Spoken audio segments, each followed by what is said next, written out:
2007-2010, rétrospective phase 4, de l'autre côté du miroir, l'Argentine, Neverland, Wonderland, texte, photo, vidéo, dessin. «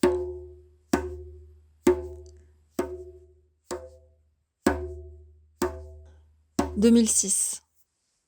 Une dépression assez sérieuse et longue. J'étais comme un zombie, vide et complètement perdu. M'amène dans une espèce de pulsion de vie, ou de survie plutôt, et avec l'énergie du désespoir clairement, à partir sur un coup de tête début 2007, pendant 1 mois en Argentine, à Buenos Aires. Là-bas, je suis accueillie par une famille française expatriée depuis peu qui, partant en voyage, me confie la garde de sa maison.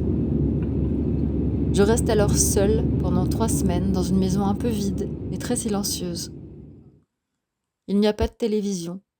Ma connexion Internet est très limitée. Ma possibilité d'appeler au téléphone restreinte, et je ne comprends pas un mot de l'espagnol à part « merci » et « s'il vous plaît ». L'air est étouffant, très chaud et humide. En France, c'est l'hiver, mais ici, on est de l'autre côté de l'équateur et il fait aux alentours des 40 degrés. La plupart du temps, je reste au frais dans la maison à écrire, beaucoup, à dessiner, à fumer. Je fume l'herbe locale. Je sors peu. Je suis très angoissée. J'ai peur de l'extérieur, de rencontrer des gens, de leur parler. Et donc je passe surtout beaucoup de temps à faire la conversation avec mon ombre et mes angoisses. Surtout le soir, où les ombres se font plus grandes, plus sombres, et où je sens la folie pas loin qui guette à l'affût. Je fais sciemment des plongées introspectives dans les abysses. Mais c'est un choix délibéré. Je fais le choix de ne pas me laisser le choix. Je cherche la porte de sortie et la lumière. Donc soit je trouve, soit je sombre.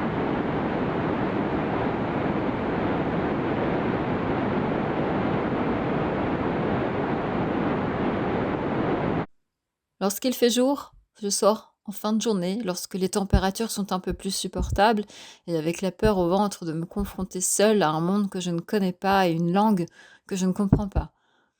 Mais finalement, j'arrive à faire mes courses pour manger, et pour moi, c'est une première victoire de survie. Je prends peu à peu un peu plus confiance, et j'élargis le périmètre et le temps de mes balades, mon appareil photo dans mon sac. Je découvre petit à petit un monde étrange. Tout semble pareil en apparence, mais à y regarder de plus près, tout est différent. L'architecture de Buenos Aires ressemble à Paris, mais la ville est conçue sur un cadastre à l'américaine. Tout est très carré dans la structure de la ville, les rues sont larges et semblent ne jamais finir. D'un coup, tout me semble magique et j'explore la ville avec les petites étoiles dans les yeux du touriste. Mais il y a un contraste très prononcé entre la ville très carrée et les Argentins au fonctionnement en dilettante. Ici, les horaires sont rarement respectés, tout comme les prix, et tout est régi par le système D. J'apprends à ne pas me formaliser des bizarreries et du laxisme ambiant, et à prendre les choses telles quelles.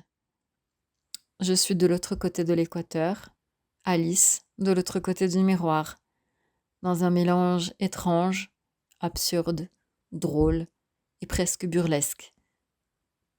Cette première expérience avec l'Argentine me marque très fortement. Plus qu'un voyage touristique, c'est un voyage intérieur intense. Une expérience chamanique et un voyage qui me redonne goût à la vie, me transforme et me métamorphose en me permettant d'amorcer un changement interne plus profond. Et l'atmosphère très particulière de Buenos Aires me fait me sentir comme un personnage de dessin animé projeté dans un théâtre étrange, au pays des merveilles d'Alice ou l'île imaginaire de Peter Pan. Et à la fin de mon séjour, je ne souhaite qu'une chose, revenir dès que possible à Buenos Aires.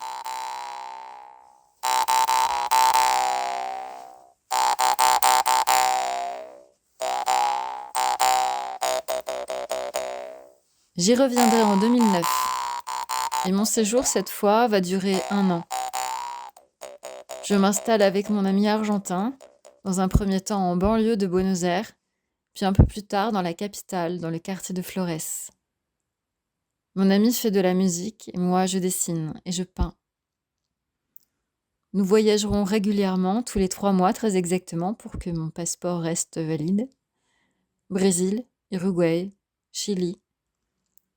Lui avec sa guitare et moi avec mon appareil photo-vidéo, l'outil le plus adapté pour partir à l'aventure et capter la magie d'un univers nouveau. Je perds rapidement le regard du touriste. J'apprends l'espagnol assez vite et en 3 mois, je le parle couramment.